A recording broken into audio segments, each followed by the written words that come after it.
하나님 아버지,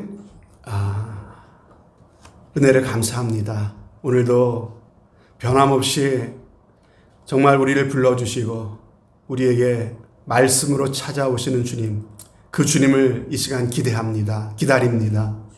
주님, 주님의 말씀을 듣지 못하게 만드는 우리의 마음에 있는 교만함과 우리의 마음에 헛된 그러한 욕심과 세상의 높아진 마음들을 이 시간 다 주님 앞에 내려놓고 또 포기하고 주님의 은혜를 간구합니다.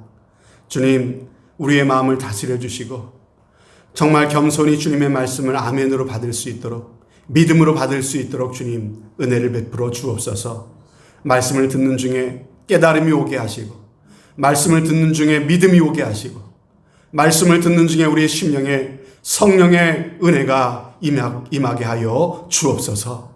주님, 정말 우리 영혼이 다시 한번 힘을 얻게 하시고 살아나게 하시고 주님 주신 우리의 삶을 믿음으로 달려가고 걸어갈 수 있도록, 주님을 영원롭게 하는 삶을 살아갈 수 있도록 주님께서 말씀으로 우리 한 사람 한 사람 붙잡아 주시기를 간절히 간구하며 기도하올 때에 믿사옵고 예수 그리스도를 받들어 기도하옵나이다. 아멘.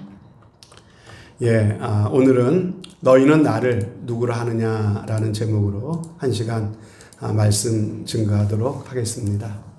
세상에 많은 교회들이 있죠. 그리고 세상에 많은 교회들마다 슬로건이 있고 또 새해가 되면 표어를 정하고 하는데, 가장 인기 있는 교회 슬로건이나 표어 중에 하나가 있다면은 바로 예수님이 주인 되시는 교회라고 하는 그런 말이 아닐까 싶습니다. 여러분도 아마 한두 번쯤은 다 들어보셨을 거예요. 예수님이 주인 되시는 교회. 아니, 그럼 교회가 예수님이 주인이시지 뭐가 그렇게 표로까지 만들 만한 일인가, 이런 생각을 하시는 분이 계신지 모르겠습니다. 하지만 여러분, 절대 그렇지 않습니다. 미안하고 죄송한 얘기지만 세상에는 예수님이 주인이 아닌 교회가 너무나도 많이 있습니다. 마찬가지로 부정하고 싶지만은 예수님을 주인으로 모시지 않고 살아가고 있는 성도들도 교회 안에는 많이 있다라고 하는 것입니다.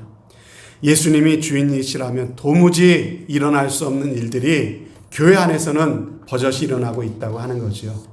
또 예수님을 주인으로 모셨다면 도저히 그렇게 살 수 없는데 그런 삶을 살아가고 있는 그런 성도들도 많이 계시다라고 하는 것입니다. 여러분이 생각할 때 우리 벤처라카운트 장로교회는 어떻습니까? 예수님이 주인 되시는 교회인가요? 아니면 사람이 주인 노릇하고 있는, 사람의 뜻대로 움직이는 교회인가요? 여러분, 교회뿐만이 아니라 여러분의 삶은 어떻습니까? 정말 예수님을 여러분의 주인으로 모시고 그리고 그 주님으로 여러분들은 따르는 삶을 살고 있습니까? 아니면 입술로만 주님 할 뿐, 내가 내 삶의 주인 노릇하면서 내가 필요할 때만 정말 도깨비 방망이 휘두르듯이 주님을 내 삶에 이용하는 듯한 그런 신앙생활을 하고 계시지는 않으십니까? 우리가 정말 우리 자신을 한번 깊이 살펴보고 우리의 신앙을 돌아봐야 합니다. 왜 그렇습니까? 제가 계속 여러분들에게 강조하고 있죠. 이것이 우리의 죽고 사는 아주 가장 중요한 문제가 되기 때문에 그렇습니다. 우리의 영혼의 운명을 결정짓는 문제이기 때문에 그렇다는 겁니다.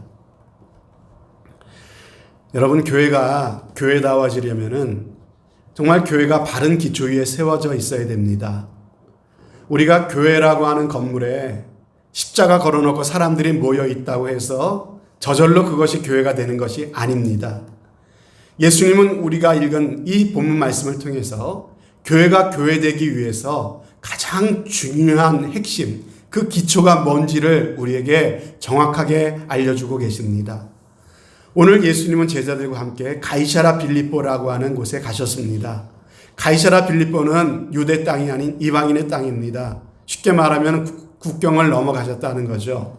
거기에서 예수님은 대뜸 제자들에게 사람들이 나를 누구라고 하느냐 물어보셨어요. 사람들이 나를 누구라고 하느냐.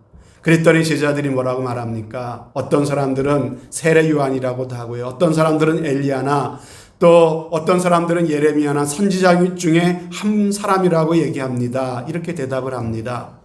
실제로 당시의 사람들은요, 예수님을 구약에 있었던 선지자들과 비교를 하면서 하나님께서 이 땅에 보내신 새로운 한 선지자라고 그렇게 생각했던 사람들이 많이 있었다는 것이죠. 예수님이 이 말을 들으신 후에 제자들에게 다시 한번 물으셨습니다. 그래, 사람들이 나를 선지자라고 얘기한다면, 그렇다면 너희는 나를 누구라고 하느냐? 이렇게 물으셨습니다. 갑작스러운 질문에 모두가 주저하고 있을 때 베드로가 늘 그랬듯이 선뜻 나서가지고 대답을 합니다. 주는 그리스도시요 살아계신 하나님의 아들이십니다. 이런 대답을 합니다. 여러분, 여기서 그리스도라는 게 뭡니까? 그리스도라고 하는 거 많이 들어보셨죠? 기름 부음 받은 자다, 이런 뜻이죠. 이 말은 구약 성경에 나오는 메시아라고 하는 단어와 같은 뜻의 단어입니다. 구약의 그 히브리어로 메시아가요, 그 헬라어 신약 성경의 그 헬라어로 하면은 그리스도라고 하는 말이 되는 것이죠. 그러니까 쉽게 말해서 예수님은 선지자 중에 하나가 아니라는 것입니다. 하나님께서 세상에 보내주신다고 약속하셨던, 우리가 기다리던 그 구원자, 그 메시아, 바로 그분이 예수님이다라고 하는 그러한 고백이라고 하는 것이죠. 그뿐만이 아니라 또 뭐라고 고백합니까?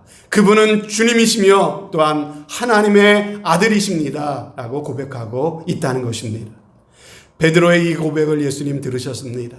그리고 마음이 흡족하셔서 이렇게 말씀하십니다.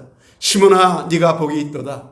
이것을 알게 하니는 사람이 아니라 하늘에 있는 내 아버지시니라 라고 말씀하시면서, 이렇게 말씀하시며 놀라운 약속을 하나 하시죠. 무슨 약속을 하십니까? 내가 이 반석 위에 내 교회를 세우겠다, 이런 약속을 하십니다. 여러분, 이 반석 위에다가 예수님이 내 교회를 세우겠다고 하셨는데, 이 반석이 뭡니까? 여러분, 이 반석이 베드로를 의미하는 것입니까? 여러분, 베드로라고 하는 게 반석이라고 하는 의미라고 하지요.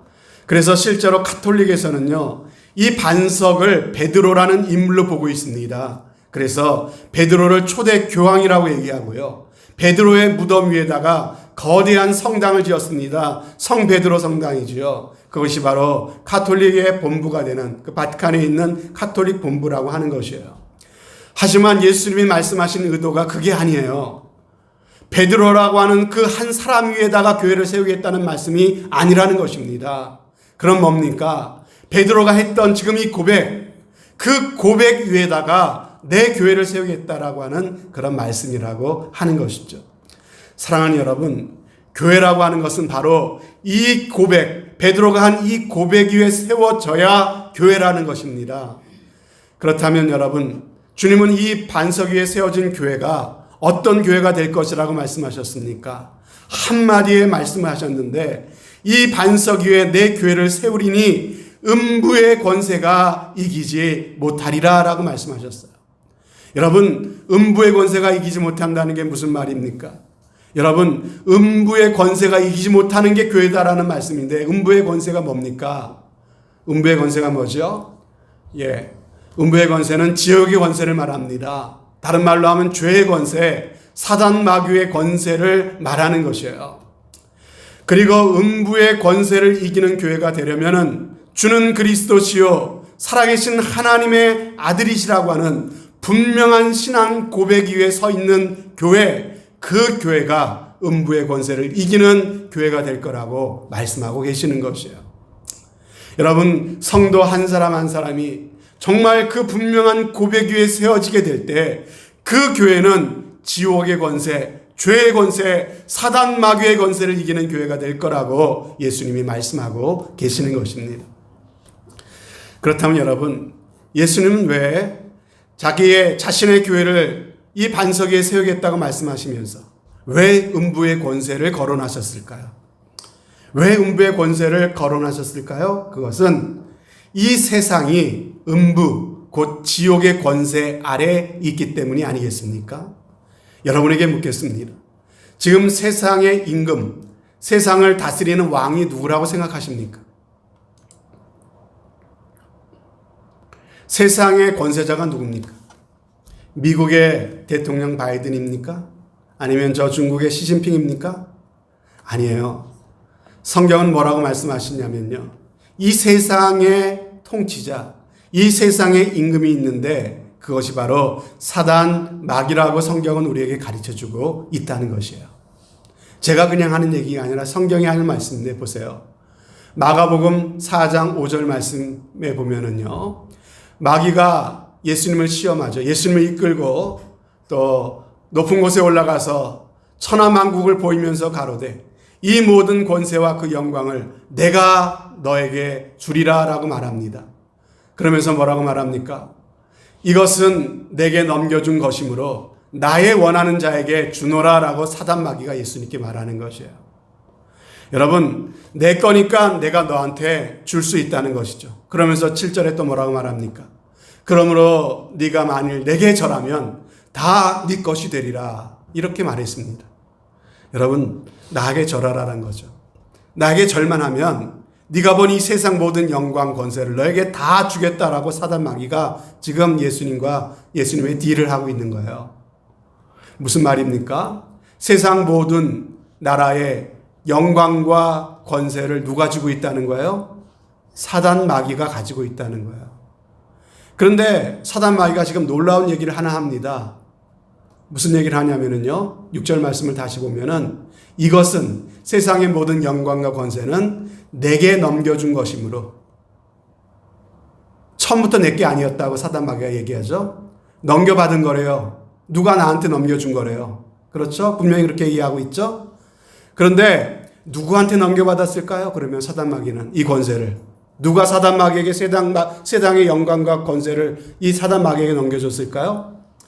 창세기 보면 나옵니다. 창세기 보면 하나님께서 아담과 하와를 창조하시고 아담에게 어떤 권세를 주셨습니까? 생육하고 번성하여 땅에 충만하라.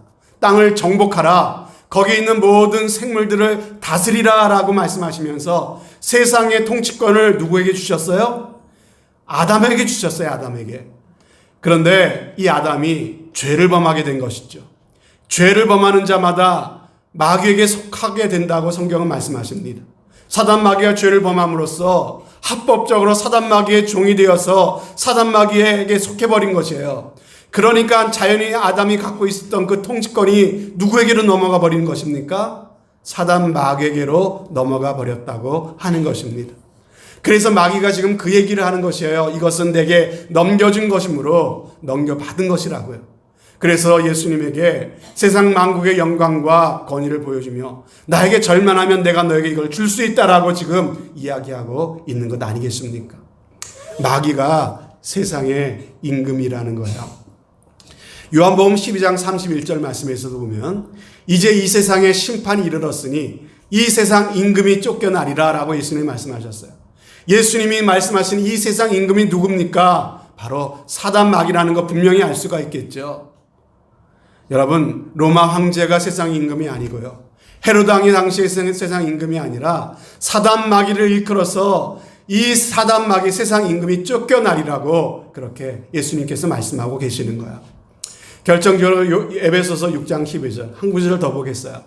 우리의 씨름은 혈과 육에 대한 것이 아니요 정사와 권세와 이 어둠의 세상의 주관자들과 하늘에 있는 악의 영들에게 대함이라라고 말씀하셨죠. 여러분, 이 세상에 보이지 않는 배후의 영적인 세력이 있다는 것을 말씀하시는 거예요. 그래서 우리가 싸우는 싸움은 보이는 사람들과 혈육을 가진 사람들과의 싸움이 아니라는 것이죠. 배후에 있는 악한 영들과의 싸움인데 그 영적인 존재가 누구라는 것입니까? 이 세상을 주관하고 있는 세상 주관자라는 거예요. 하늘에 있는 악한 영들이 세상을 주관하고 있다고 말씀하고 있는 거예요.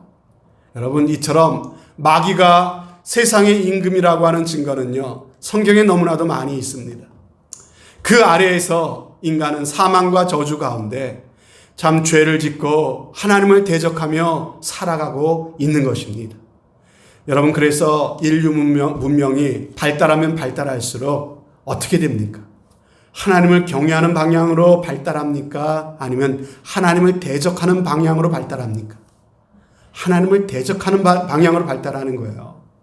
여러분, 과학이 발달하면 발달할수록, 문화가 높아지고 윤리 도덕 수준이 참 대단해진다 할지라도 그럴수록 사람들은 더욱더 소외되어져만 간다는 것이죠.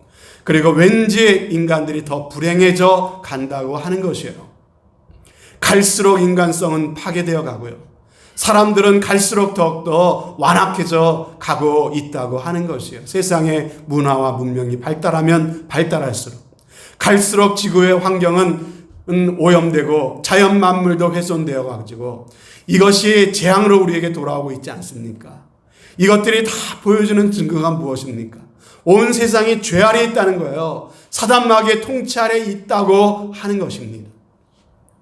그래서 요한일서 3장 8절 말씀에도 보면 어떻게 말씀하십니까? 하나님의 아들이 나타나신 것은 바로 이러한 마귀의 일을 멸하러 하심이라고 말씀하고 있는 것입니다. 우리의 죄된 일을 멸하시고 우리로 하여금 하나님의 자녀된 권세를 받아서 하나님 나라를 살아가게 하시고 하나님 나라를 확장하게 하시는 것이 예수님이 이 땅에 오신 이유다라고 말씀하고 있는 것입니다. 여러분, 이 땅의 임금이 누구라고요? 마귀라고요. 그런데 이 죄의 권세, 마귀의 권세 아래에 있는 세상 속에서 그것을 이겨낼 수 있는 유일한 기관이 있다는 것입니다. 그 기관, 그 하나님의 나라의 그 대리자로서 이 땅에 시작된 그 죄와 마귀의 권세를 이기는 그 유일한 기관, 바로 그것이 교회라고 예수님께서 말씀하고 계시는 것이에요.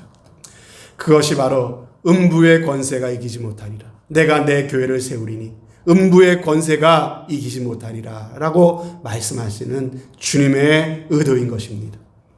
여러분, 주님의 참된 교회는 이처럼 마귀의 권세를 깨뜨리며 그 가운데 결박되어 죽어가는 그 영혼을 구원하게 되는 것이 바로 주님의 교회인 줄로 믿습니다.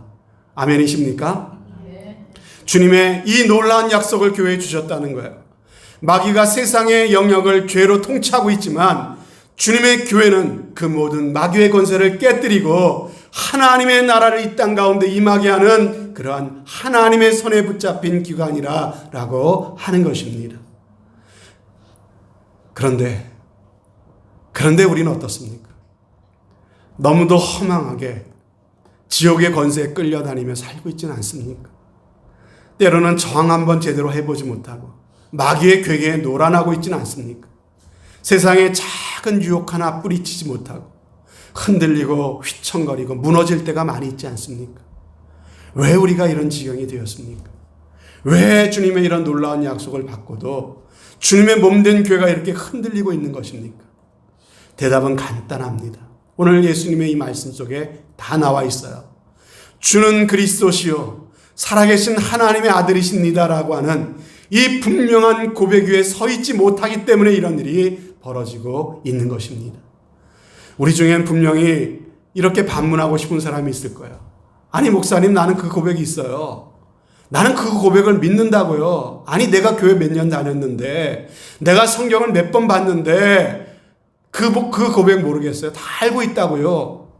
그런데 오늘 말씀은 여러분, 단순히 예배당 안에서 우리의 입으로만 얘기할 수 있는 그런 고백을 말하는 것이 아니라고 하는 것이에요.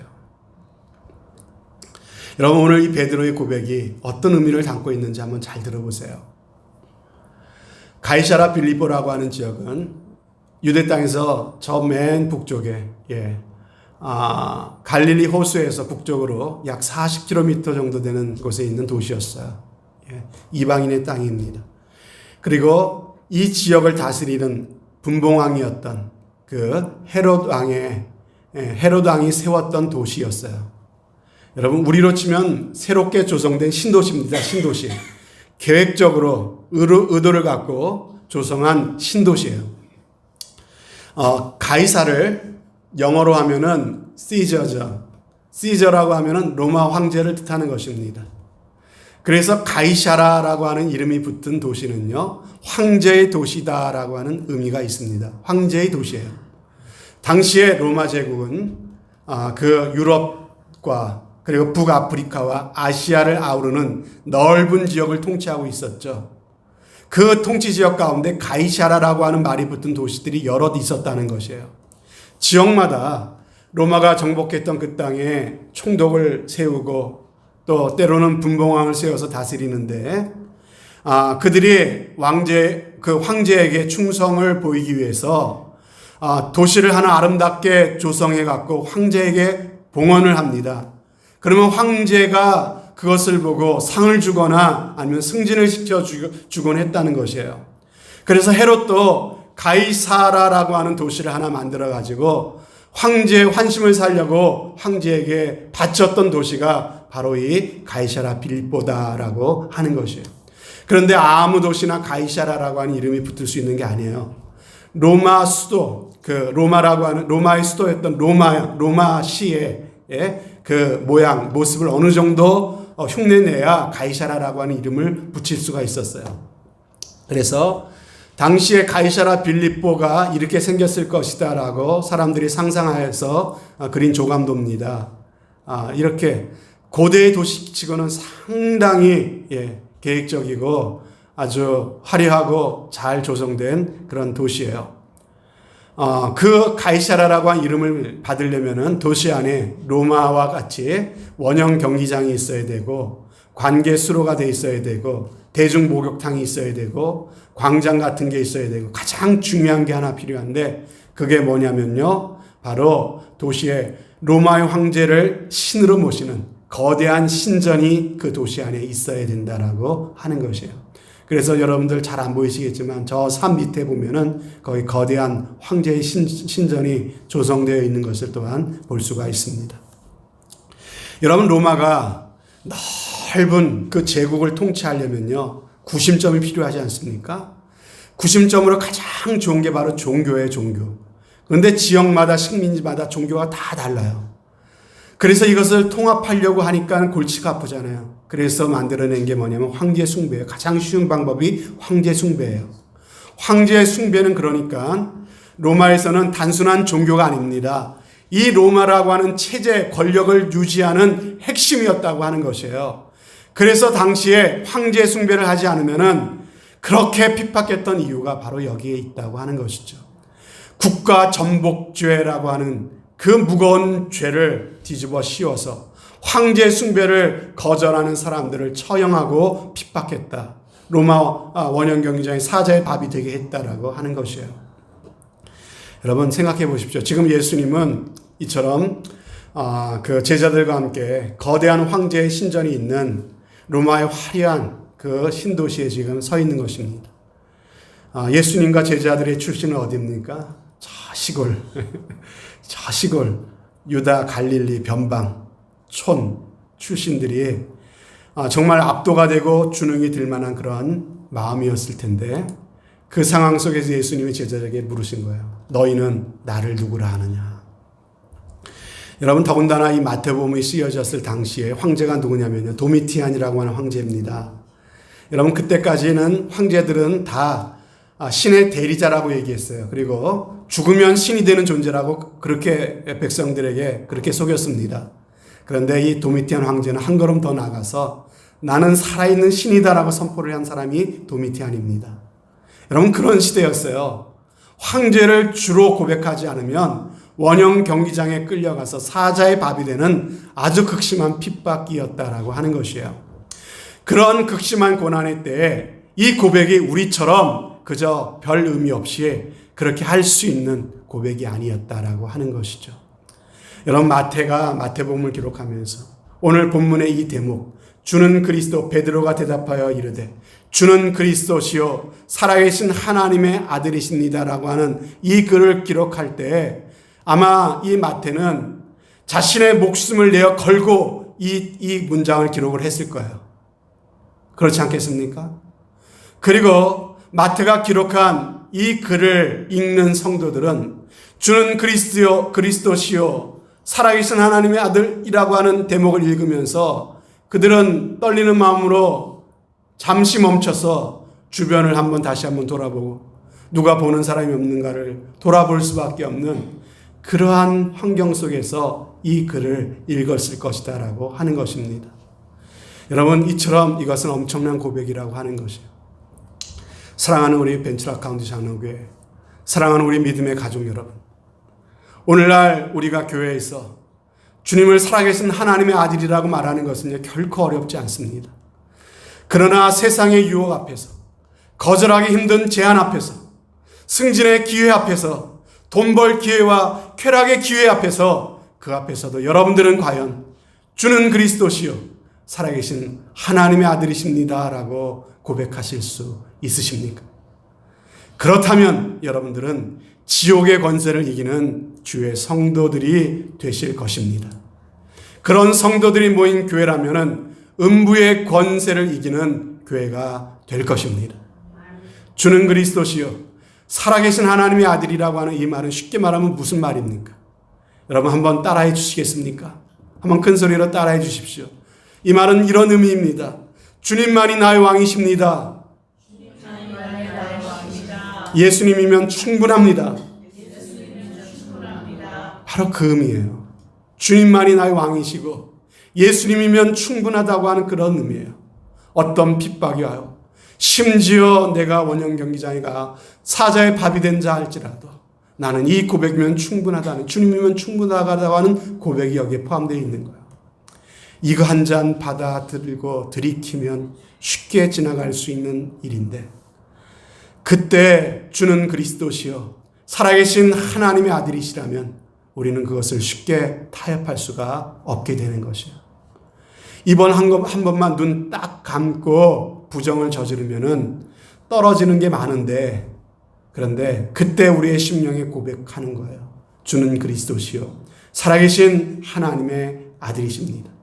비록 손해를 볼지라도, 비록 잃어버리는 것이 많을지라도 우리가 이런 고백을 할 수 있다면 그 고백은 세상을 이기는 고백이고 마귀의 권세를 이기는 고백이 될 줄로 믿습니다. 여러분, 왜 오늘날 교회가 이토록 가슴 아픈 그러한 참 무너져 내려가는 그러한 소식을 우리가 듣게 되는 것입니까? 돈 앞에, 바이러스 앞에, 때론 세상이 주는 화려함과 또 편안함 앞에서 왜 이렇게 허망하게 교회가 흔들리고 있는 것입니까? 바로 이 고백을 잃어가고 있기 때문은 아닙니까? 예수님의 주되심과 하나님의 아들 되심을 고백하지 않고 살아가고 있기 때문에 교회 안에서도 음부의 권세가 판치고 있는 것 아닙니까? 교인들이 돈에 대한 욕심 때문에 믿음을 저버리고 교회 안에서 음란과 더러운 영들이 활개를 치고 온갖 거짓과 다툼과 미움이 교회를 흔드는 이유가 뭡니까? 주는 그리스도시요 살아계신 하나님의 아들이시라고 하는 이 고백 위에 우리가 분명히 서 있지 못하기 때문에 일어나는 일들 아닙니까? 사랑하는 성도 여러분, 주님은 오늘도 우리의 인생 한복판에 가이사라 빌립보에 찾아오셔서 우리에게 묻고 계십니다. 너는 나를 누구라고 하느냐? 여러분의 가정에서, 여러분의 직장에서, 여러분의 삶의 현장에서 우리 주님은 우리에게 묻고 계십니다. 너는 나를 누구라고 하느냐? 예수님이 주인 되시는 교회라고 하는 것은 그냥 한낱 교회의 구호가 아닙니다. 정말 주인으로 모셔요. 그분이 주인 노릇할 수 있도록 우리 자신을 드리고 또 내어드려야 세상을 이기는 그런 교회가 될 수 있다는 말입니다. 여러분, 하나님이 정말 살아계시는구나 라고 하는 체험을 하며 살고 싶지 않으십니까? 그냥 이론적으로만, 머리로만 이론적인 하나님, 죽은 하나님으로만 알고 살아가는 것이 아니라 정말 하나님 우리로 살아 역사하시는 것을 우리의 삶 가운데 여러분 경험하면서 살고 싶지 않으십니까? 여러분, 우리가 읽고 있는 듣고 있는 이 말씀, 이 책이 그저 2000년 전에 기록된 낡아버린 그런 고서적이 아니라 오늘도 살아 역사하시는 하나님의 말씀이고 하나님의 능력인 것을 경험하면서 살고 싶지 않으십니까? 마지못해 믿는 예수가 아니라 떠나자니 찝찝하고 따르자니 미치겠는 그러한 어정쩡한 신앙생활이 아니라 좁은 길을 걸어도 밤낮 기뻐하는 그런 신앙생활 우리 한번 해봐야 되지 않겠습니까? 그러기 위해서는 정말 우리의 삶에 예수님을 주인으로 모시는 결단이 필요하다고 하는 것이에요. 여러분, 목사가 이끌어가는 교회가 아니라, 교회에 영향력 있는 몇 사람이 이끌어가는 교회가 아니라 정말로 예수님이 주인 되시는 교회, 그래서 예수님이 친히 일하시는 그런 교회, 그런 교회의 영광을 우리가 살아생전에 한번 맛봐야 되지 않겠습니까? 여러분, 그러한 은혜가 우리 가운데 있기를 주님의 이름으로 축복합니다. 캐나다 토론토에서 사역하시던 한 목사님의 이야기입니다. 캐나다 토론토의 작은 교회에서 이렇게 사역을 하고 계셨는데 어느 날 그 교회에 탈북자 부부가 교회를 찾아왔답니다. 교회에 등록을 했답니다. 캐나다 토론토에 탈북하신 분들이 간혹 있으신 것 같아요. 근데 탈북하신 분이 부부가 찾아와서 북한에서 탈출해 나오신 가정이 왔대요. 그래서 교제를 하고 싶어서 약속을 하고 새벽 예배가 끝나고 같이 식당에 가서 식사를 하면서 교제를 하는데, 그런데 몰랐는데 그 남자의 손을 보니까는 남자의 손에 새끼 손가락과 이 약지 손가락과 이게 없더래요. 그리고 가운데 손가락이 심하게 비틀어져 있더랍니다. 그래서 이 목사님 물었대요. 아니 성도님, 형제님, 손가락이 왜 그렇게 되셨어요? 북한에서 그러셨습니까? 물어봤더니 갑자기 얼굴이 심각해지더니 이런 얘기를 하더랍니다. 자신이 탈북을 하려다가 이 강변에서 북한 보위부에게 붙잡혔답니다. 붙잡혀서 수용소에 갇히게 되었는데, 그 추운 겨울날, 북한이 좀 춥습니까? 밤중에 영하 20도 막 이렇게 떨어지는데, 뭐 담요 한 장도 주지 않고 수용소 밤에 있는데 얼어 죽을 것 같더랍니다. 얼어 죽을 것 같고 손끝에서부터 막 이렇게 막 이렇게 동상이 오는 것 같고 감각이 없어지고 떨어져 나갈 것 같고 막 죽을 것 같아가지고 이대로 죽겠다 싶어가지고 막 이렇게 문을 두드리면서 간수를 불렀답니다. 그랬더니 간수가 오더니 무슨 일이냐고, 내가 지금 이렇게 해서 죽겠다고, 손가락이 감각이 없고 떨어져 나갈 것 같다고. 그랬더니 간수가 다른 간수를 부르더래요. 그래서 좀 어떻게 조치를 해주는가 싶었더니 자신을 묶어놓고 벤치를 가져오더니 그 떨어져 나갈 것 같다는 그 손을 비틀어 꺾고 그것을 뜯어내더랍니다. 손가락을, 살아있는 사람의 손가락을, 새끼를 그렇게 하고 그 약지를 그렇게 해서 뜯어내더랍니다. 그리고 이 가운데 손가락을 그렇게 하는 과정 속에서 기절을 했다고 합니다. 일어나 보니까 흉하게 비틀어져 있더라고 하는 그런 얘기를 하는 거죠. 그런데 이분이 수용소에서 하루는 문이 열리더니 간수들이 들어와서 몽둥이로 완전히 뭐 이런 말 있잖아요. 강단용어는 아닌데 개 패듯이 막 이렇게 패더랍니다. 막 모든 그 탈북하다가 잡힌 그 죄수들을 다 막 두드려 패더래요. 피투성이가 되도록 다 두드려 패고, 그리고 그 모든 수용소에 있는 사람들을 그 수용소에 있는 가운데 있는 광장 한가운데로 다 집합을 시켰답니다. 그러더니 옷을 다 벗게 그 추운 겨울에 옷을 다 벗게 만들더래요. 드디어 죽이려나 보다, 이렇게 죽는구나 싶어가지고 이제 몸이 덜덜덜 떨리기 시작하더랍니다. 근데 수용소장이 나오더니 그 수용소에 있는 사람들에게, 모인 사람들에게 이렇게 너희들이 정직하게 얘기하면, 너희들이 똑바로 얘기하면 목숨만 살려주겠다라고 하면서 이렇게 묻더랍니다. 너희 중에 탈북을 해서 중국에서 교회 다닌 사람이나 선교사랑 연결되어서 선교사를 만난 사람이 있으면 나오라고 이렇게 얘기를 하더랍니다.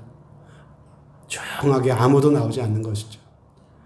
너희가 선교사의 도움 없이 어떻게 이렇게 탈북을 해서 그렇게 그 남조선으로 갈 수가 있느냐. 그건 불가능한 일이라. 틀림없이 선교사의 도움이 있는 것이라고 하면서 선교사를 만났거나 교회 간 사람들 빨리 나오라고. 아무도 나오지 않습니다.